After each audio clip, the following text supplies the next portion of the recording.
आत्मविश्वास एक प्रेरणादायी गोष्ट। एक व्यावसायिक कर्जात बुडाला होता आणि त्यातून बाहेर पडण्याचा कुठलाही मार्ग त्याला सुचत नव्हता। क्रेडिटर त्याच्या घरी वारंवार चक्रा मारित होते आणि पुरवठादार बिलाच्या रकमेचा तगादा लावून होते।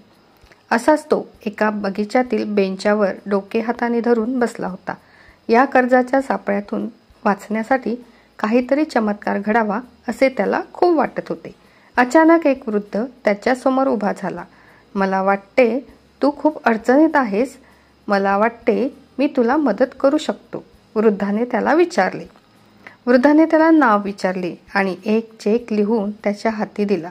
हे पैसे घे, आजपासून बरोबर 1 वर्षानंतर मला याच ठिकाणी भेट आणि त्यावेळी ही रक्कम मला परत करशील, असे म्हणून तो वळला आणि वेगाने दिसेनासा झाला। व्यावसायिकाने हातातील चेककडे पाहिले। तो $5,00,000 होता।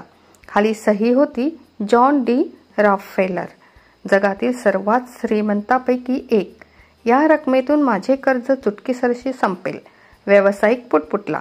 परंतु त्याऐवजी व्यावसायिकाने तो चेक न वटविता तसाच ठेवून दिला। आता आपल्याजवळ $5,00,000 ची रक्कम केव्हाही तयार आहे। या आत्मविश्वासाने तो कामाला लागला। नव्या उमेदीने तो कारभार बघू लागला। त्याने आधीच्या करारांना पुन्हा वाटाघाटी करून फायदेशीर करून घेतले आणि पैसे देण्याची मुदतही वाढवून घेतली। काही मोठे करार रद्द केले। काही महिन्यातच तो कर्जाच्या सापळ्यातून बाहेर आला आणि पुन्हा कमाई करू लागला।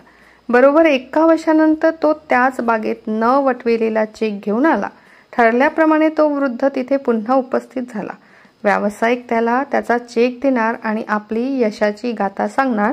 तेवढ्यात एक नर्स तिथे धावत आली आणि तिने त्या वृद्धाला घट्ट पकडले। चला, शेवटी तुला पकडलेच, ती ओरडून व्यावसायिकाकडे बघून ती नर्स म्हणाली, याने तुम्हाला त्रास जास्त दिला तर नाही ना? हा नेहमी मनोरुग्णालयातून पळून जात असतो आणि लोकांना सांगतो की मी जॉन रॉकफेलर आहे म्हणून, असे म्हणून तिने त्या वृद्धाला ओढत नेले। व्यावसायिक थक्क होऊन हे सर्व बघत होता। त्याला काहीच कळेनासे झाले।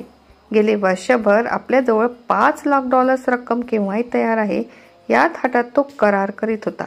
अचानक त्याच्या लक्षात आले की त्याचे आयुष्य बदलवून टाकणारी ही किमया खऱ्या किंवा अस्तित्वात नसलेल्या त्या रकमेची नव्हतीच, तो त्याला नव्याने गवसलेला आत्मविश्वास होता।